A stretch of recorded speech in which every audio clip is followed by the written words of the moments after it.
Alors, ma vidéo a décidé de s'arrêter, donc on reprend. J'étais en train de vous parler des produits laitiers, notamment des produits laitiers de vache. Je vous ai dit qu'il y avait énormément d'œstrogènes, surtout s'ils n'étaient pas bio. Il y a aussi évidemment beaucoup de perturbateurs endocriniens et on sait aujourd'hui que les protéines des produits laitiers de vache ont tendance à augmenter le facteur de croissance endogène, le fameux IGF-1 en particulier, qui se rapproche de l'insuline, et qui dit insuline dit cortisol, qui dit cortisol dit aromatase, qui va transformer en œstradiol plutôt qu'en œstrone. Je vous ai dit les laits végétaux, ben, moi je me dis toujours, les produits laitiers, c'est pas indispensable dans la vie, donc vous avez envie de remplacer par des laits végétaux, ouais, mais on va faire attention justement à ne pas prendre des laits végétaux qui vont contenir justement des phytoœstrogènes, puisque vous allez voir que c'est quelque chose sur lequel il va falloir qu'on travaille.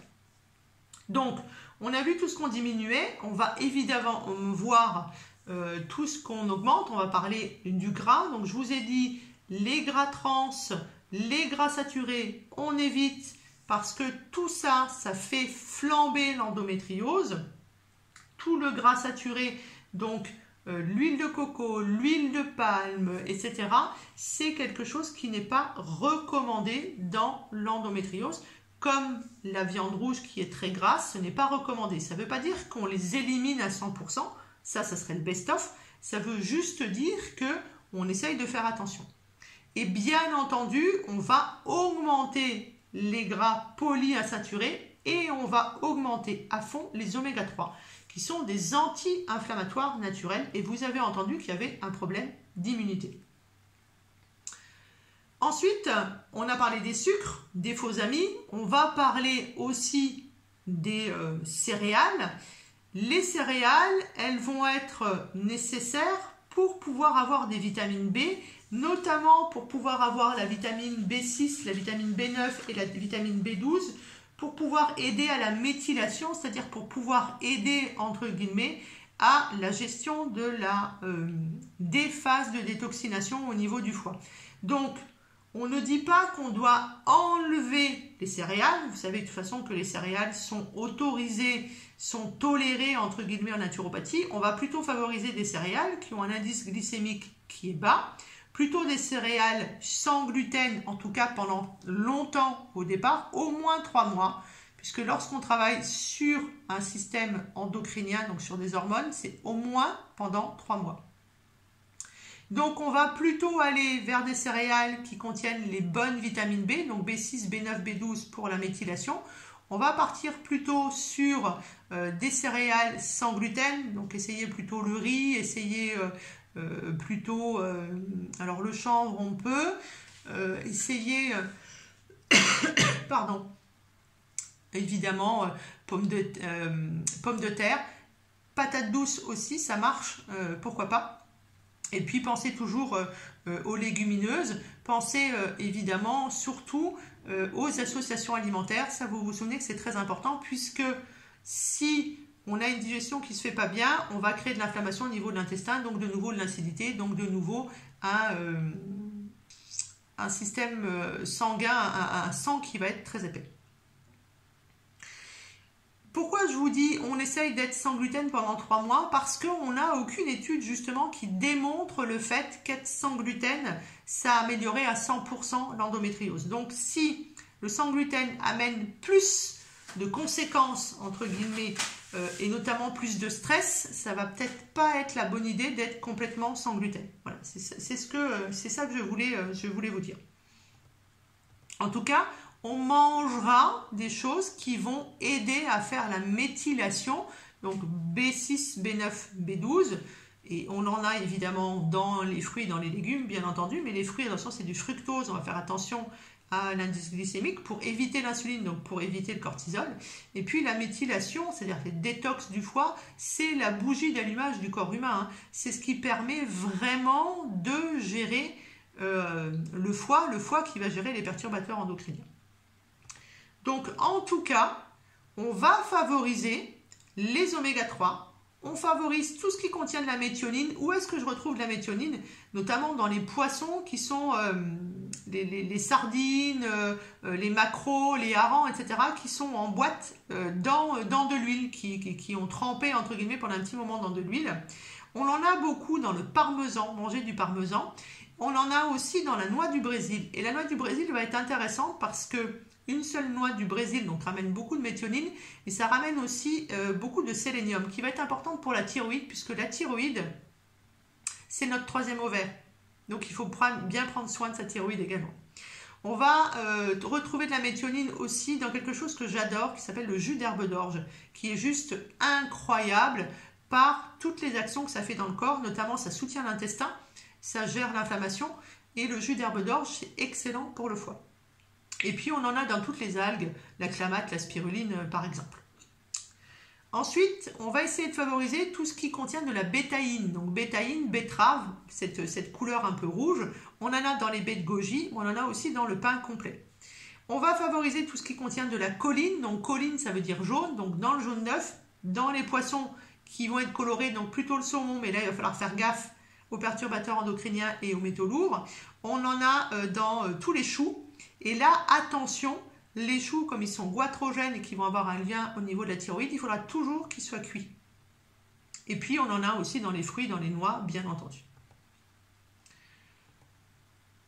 Après avoir fait ces petits changements alimentaires, on va rajouter le fait qu'on va combattre les perturbateurs endocriniens. Et on combat les perturbateurs endocriniens dans l'alimentation, mais aussi dans tout ce qui est autour. Je pense au Wi-Fi, je pense aux antennes 5G, je pense à tous vos, entre guillemets, vos containers, vos contenants en plastique, par exemple, hein, etc., etc. Ça veut dire les fringues aussi, ça veut dire les cosmétiques. Hein. Vous ne pouvez pas avoir de l'endométriose et avoir du vernis ou en tout cas des faux ongles sur vos doigts des mains ou vos doigts des pieds. Vous ne pouvez pas utiliser des cosmétiques qui contiennent des perturbateurs endocriniens. Vous ne pouvez pas colorer vos cheveux avec une couleur qui est autre qu'une couleur végétale. Donc, on est dans une maladie qui est liée à une perturbation hormonale. Donc, vous ne pouvez pas amener des perturbateurs endocriniens. Donc, il va y avoir une grosse lutte sur les perturbateurs endocriniens. Ça, c'est très important. Ensuite, vous avez compris qu'on était en inflammation, qu'on était en stress et en stress oxydatif. Donc, il va falloir qu'on travaille sur le stress. Et ça, si vous avez déjà regardé mes vidéos, vous savez qu'on travaille sur la cohérence cardiaque ou la respiration bougie, en tout cas sur, entre guillemets, la gestion du système parasympathique. Parce qu'on ne veut pas que le cholestérol, qui est le précurseur des hormones stéroïdiennes, soit ait un lien, en tout cas, comment je pourrais vous dire ça ? On va le faire dans l'autre sens, on voudrait que le cholestérol reste disponible pour la DHEA pour pouvoir créer plutôt de la testostérone que du cortisol. Donc, lorsque je suis stressée, qu'est-ce qui se passe? Dans le stress, le cholestérol va faire de la pregnénolone, mais après, il va diminuer la DHEA, il va diminuer la progestérone. Ça veut donc dire que je vais avoir moins de testostérone, mais je vais avoir plus de cortisol. Donc là, on est dans un cercle vicieux. Mon cortisol fait que le cholestérol fait de la pregnénolone, mais pas de DHEA, et favorise plutôt le cortisol. Donc vous voyez, on est dans un cercle vicieux, et cortisol égale insuline, égale inflammation. Donc il faut qu'on gère ce stress chronique. Donc je vous l'ai dit, le mieux c'est de mettre en exergue le parasympathique. Donc pour ça, pour moi, la meilleure des respirations, c'est la respiration bougie. Et puis il va falloir qu'on travaille sur la relaxation, peut-être de la sophrologie, peut-être de l'hypnose, peut-être de la méditation, etc., etc. Ça peut être, pourquoi pas, avec de l'aromathérapie en olfaction. On pense à la lavande, aux petits grains de bigarade, on pense aussi, pourquoi pas, à la verveine, à la mandarine, en tout cas aux agrumes, mais toujours en olfaction, c'est-à-dire qu'on ne va pas s'en servir sur le corps parce qu'on ne veut pas aller emboucaner le foie qui a déjà beaucoup de choses à faire. Quelque chose qui marche très bien aussi, c'est le yoga, puisque aujourd'hui, sur Internet, vous trouvez énormément de yoga spécial endométriose. Le but, ça va être de travailler sur ce bassin, d'ouvrir ce bassin. Parce qu'il faut aussi entendre que dans l'endométriose, il y a évidemment du décodage biologique et c'est souvent lié à, même en transgénérationnel, sur ce lien qu'on a avec je fais un enfant, je fais pas un enfant, etc., etc. En tout cas, on va travailler sur le stress aussi avec le yoga, aussi avec les copains qui vont nous aider, donc les sophrologues, les gens qui sont capables de faire de la méditation, les gens qui vont faire de l'hypnose, etc., etc. Donc, on gère le stress, on gère l'alimentation, on gère les perturbateurs endocriniens. Évidemment, on va gérer le système immunitaire. Et pour gérer le système immunitaire, il ne s'agit pas de le booster, il s'agit de diminuer l'inflammation. C'est ce qu'on fait avec l'alimentation et c'est ce qu'on va faire avec des plantes qui sont anti-inflammatoires naturelles. Et puis surtout, on va travailler sur le foie, puisque ce qu'on veut, c'est arrêter cette hyper-œstrogénie. Et c'est le foie qui va gérer ça. Donc, pour aider le foie, on va avoir une bonne circulation du sang. Donc, on va respirer, on va avoir une activité physique, on va se servir du yoga pour faire des positions inversées. Il faut que ce sang il soit fluide pour qu'il arrive très vite au niveau du foie.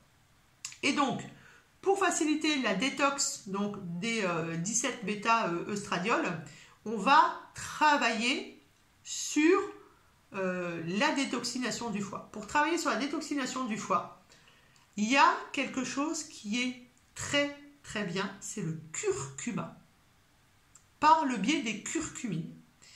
Et donc, on va favoriser le curcuma, qui est un anti-inflammatoire naturel en plus, mais qui est quelque chose qui aide dans tout le système digestif. On va le mettre dans l'alimentation, bien entendu, mais il faudra forcément prendre un complément alimentaire à base de curcuma. Et là, vous allez essayer de trouver un complément alimentaire qui contient aussi du chardon-marie. Pourquoi pas des canthis, et je vous l'ai déjà dit, j'aime beaucoup ceux de chez LPEV parce qu'ils sont d'excellente qualité. On va rajouter du cumin, du fenouil, des épices, etc., etc., etc. Bien entendu que la détox du foie, elle a énormément besoin, entre guillemets, d'oligo-éléments. Je pense notamment au zinc, je pense notamment au magnésium. Et d'ailleurs, le magnésium, ça va aider à la gestion du stress. Donc, pourquoi pas prendre un complément alimentaire avec du magnésium? Je vous ai dit qu'il fallait penser aux vitamines B pour la caboche, pour la méthylation, donc du coup, pour la détox du foie. En plus, donc, du curcuma, pensez au chardon-marie, ça peut être du desmodium. Après, moi, je suis très française, donc j'essaye plutôt de prendre du chardon-marie. Ensuite, on peut penser aussi, entre guillemets, à quelque chose que moi j'aime bien, que j'utilise pour justement traiter l'hyperœstrogénie, c'est les extraits de brocoli. Dans le brocoli, il y a une substance qui s'appelle le sulforaphane. Le sulforaphane, en fait, il va vraiment éviter la prolifération des cellules. Donc, il va éviter que votre endométriose qui est au niveau de votre bassin, au niveau de votre péritoine, continue de se développer.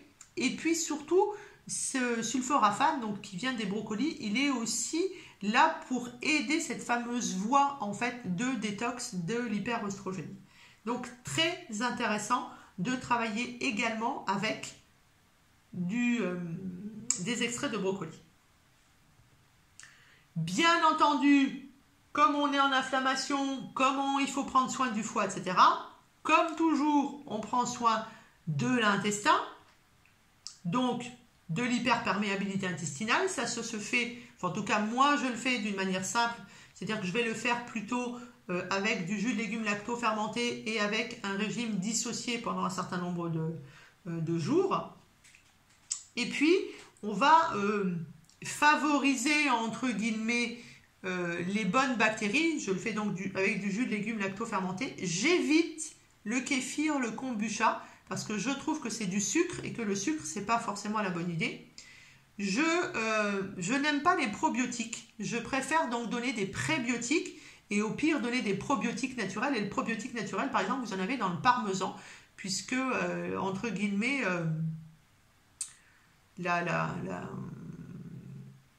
comment je pourrais vous dire ça? Les bactéries qui sont dans le parmesan sont des probiotiques naturels. Voilà. Vous en avez aussi naturellement dans les fromages à croûte, donc on ira plutôt sur de la chèvre et de la brebis. Ce qu'on sait aujourd'hui, c'est que il y a une bactérie que vous connaissez, qui est celle qui fait maigrir, le Lactobacillus gasseri, a démontré son rôle très important sur l'ablation des douleurs au niveau donc du coup des intestins.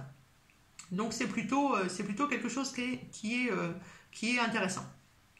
Donc on entend que on gère le stress, on gère l'immunité, donc avec tout ce qui est anti-inflammatoire, bien entendu, avec la gestion de la perméabilité de l'intestin, on gère le foie, on gère l'hyperœstrogénie, pourquoi pas avec des brocolis, en tout cas avec du chardon-marie, avec du curcuma, et puis on aide évidemment le foie à faire son travail, l'intestin à faire son travail, donc l'alimentation, on diminue bien les perturbateurs endocriniens, ça c'est hyper important.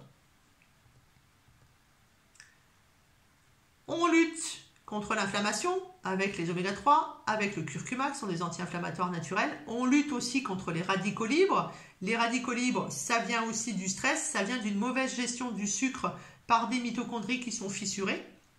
Donc, au contraire des anti-inflammatoires non stéroïdiens ou stéroïdiens qui sont donnés par le monde médical, nous, on va prendre des anti-inflammatoires naturels. Et pour ça, le plus important, c'est vraiment les oméga 3. Mais les oméga 3 qui vont avoir un statut bien plus haut que les oméga 6, ça c'est super important. Donc les oméga 3, je vous le rappelle, hein, huile de noix, huile de lin, huile de cameline, huile de colza, l'huile de périlla, très intéressante, les graines de chia bien entendu, et puis les petits poissons, mais aussi les algues, aussi l'avocat, aussi les œufs, et puis comme on a dit qu'il fallait qu'on favorise la choline, bah, les œufs sont très intéressants.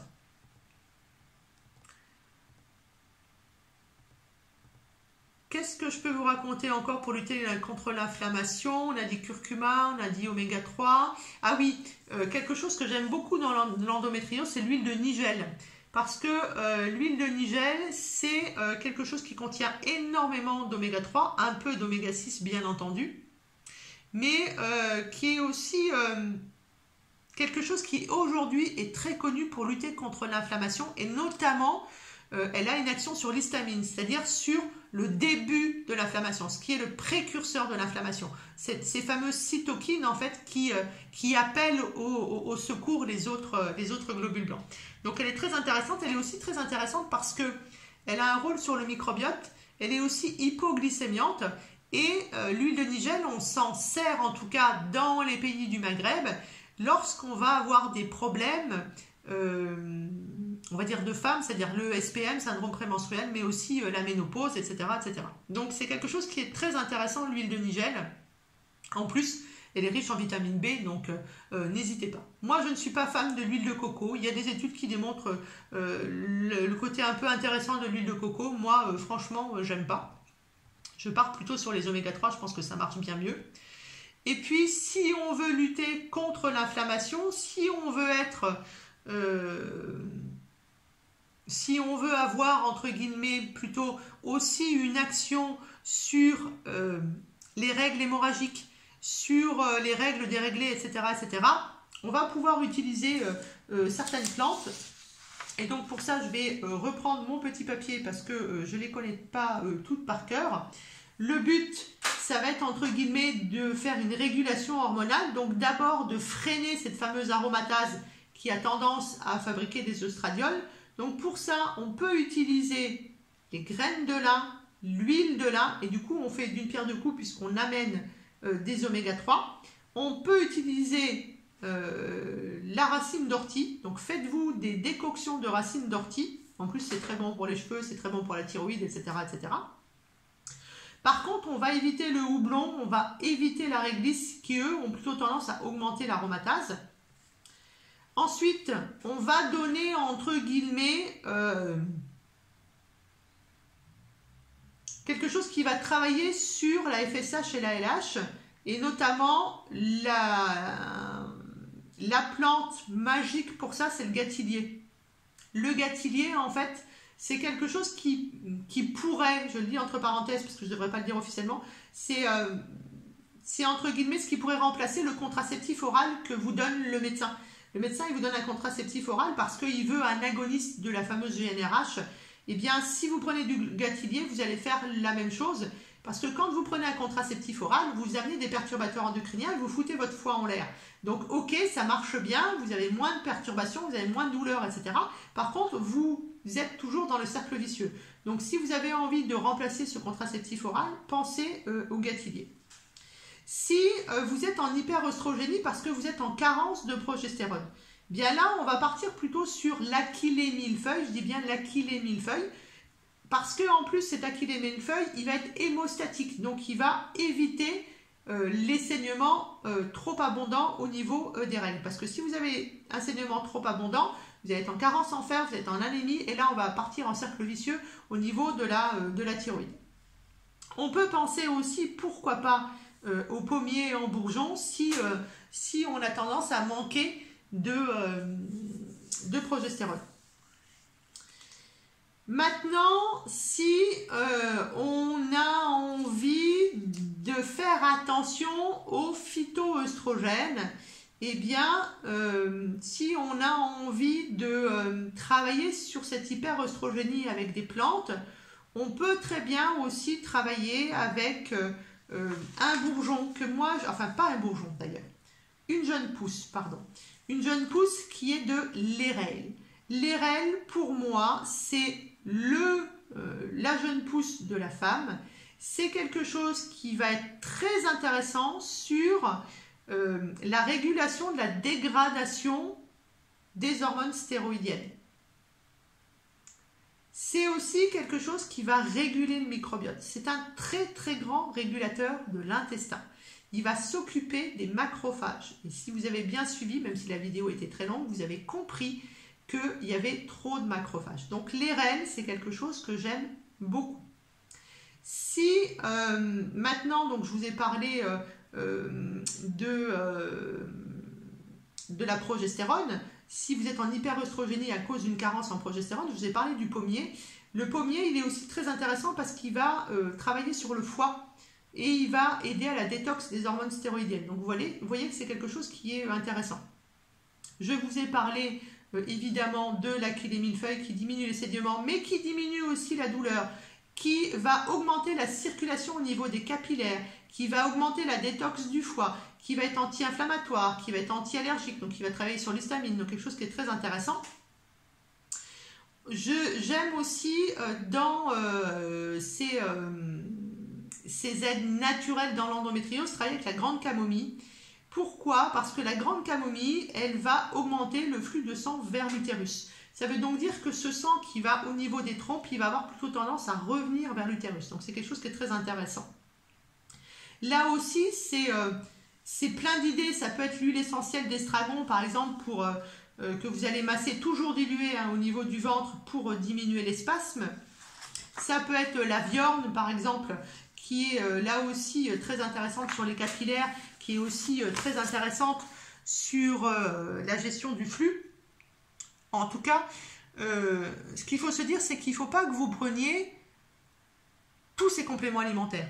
Essayez de trouver déjà tout ce que vous pouvez mettre dans l'alimentation et puis ensuite allez chercher chez un naturopathe, toujours, vous vous souvenez, des synergies qui vont contenir pas mal de choses. Il y a beaucoup maintenant de laboratoires qui font des synergies pour l'endométriose.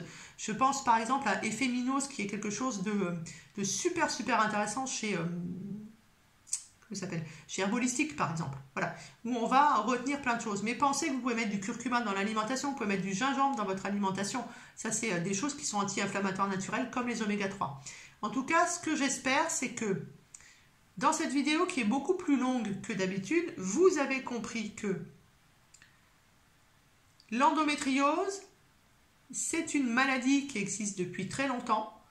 C'est une maladie qui est liée au stress oxydatif, à l'inflammation, au foie qui ne se fait pas bien, à un dérèglement hormonal par une hyperœstrogénie, donc à un système immunitaire qui ne marche pas bien non plus. Donc il va falloir vraiment travailler sur tout ça. C'est vraiment une PNEI, donc c'est vraiment super important de travailler là-dessus. Dans une PNEI, on travaille toujours avec le magnésium, parce qu'en plus, toutes les catalyses, tous les cycles hormonaux vont se faire grâce au magnésium. Il faut qu'on travaille sur l'intestin et pour finir, quelque chose qui est très important, c'est la vitamine D. La vitamine D, en fait, elle va diminuer la croissance cellulaire. La vitamine D, elle est un anti-inflammatoire naturel. La vitamine D, elle va... moi, j'aime le mot inhiber parce que c'est un mot médical. Donc, elle va diminuer, on va dire, entre guillemets, elle va empêcher ce qu'on appelle l'angiogénèse. Ça veut donc dire qu'elle va éviter que les petites tumeurs que vous avez dans l'endométriose continuent de se développer. Et puis, la vitamine D, on sait très bien aujourd'hui qu'elle a un rôle aussi dans la régulation du cycle de la femme, qu'elle a un rôle évidemment sur notre troisième ovaire, la thyroïde, qu'elle a un rôle sur la perméabilité de l'intestin, qu'elle a un rôle aussi sur l'immunité. Donc vous comprenez bien qu'il serait très intéressant aussi de vous supplémenter en vitamine D si vous n'habitez pas dans le sud et notamment entre guillemets en dehors de la période estivale si vous vous mettez 15 minutes au soleil.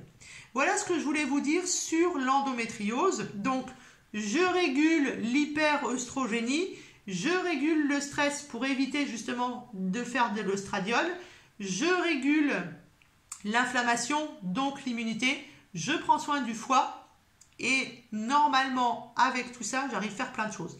Je mets du yoga, j'évite les perturbateurs endocriniens. Moi j'aime vraiment beaucoup l'huile de lin, je trouve que c'est... Prenez votre vitamine D dans une grosse cuillère à soupe d'huile de lin le soir après votre repas, je trouve que c'est vraiment génial.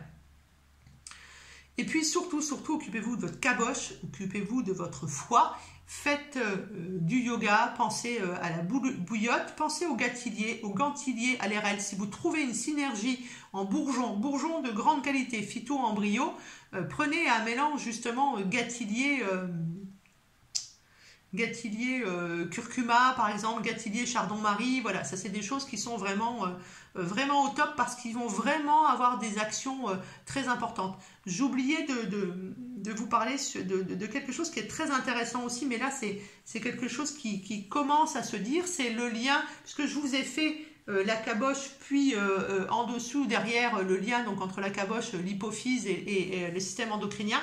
On sait aujourd'hui qu'il y a un lien entre la dopamine et la progestérone. C'est-à-dire que si on est capable d'augmenter la dopamine, on est capable d'augmenter la progestérone. Et si on augmente la progestérone, on sera moins en hyperœstrogénie. Eh bien, le gâtillier, ça augmente la dopamine. La dopamine, vous pouvez l'augmenter avec plein d'autres choses aussi. Il y a différents mantras, il y a tous les aliments qui contiennent de la dopamine. Donc la dopamine, elle vient de la phénylalanine, de la tyrosine. Et là, du coup, vous reprenez soin de votre troisième ovaire qui s'appelle la thyroïde. Voilà. Ça, c'était intéressant aussi de parler de ça. En tout cas, l'endométriose, c'est une prise en charge qui est longue, c'est une prise en charge qui est lourde, mais on peut mettre en dormance cette maladie. L'adénomiose va avoir la même prise en charge, sauf que ça va se faire bien plus rapidement, puisqu'il n'y a que le myomètre qui est touché. Donc, allez voir un naturopathe, en plus de cette vidéo. J'espère que j'ai été claire. C'est pas toujours facile parce que c'est vraiment une PNEI, donc c'est vraiment une grosse régulation à faire. Il y a plein de choses à mettre en place. Revoyez-la plusieurs fois pour essayer de comprendre. N'hésitez pas à avoir un naturopathe formé. On peut faire plein de choses. Attention, attention, attention aux perturbateurs endocriniens.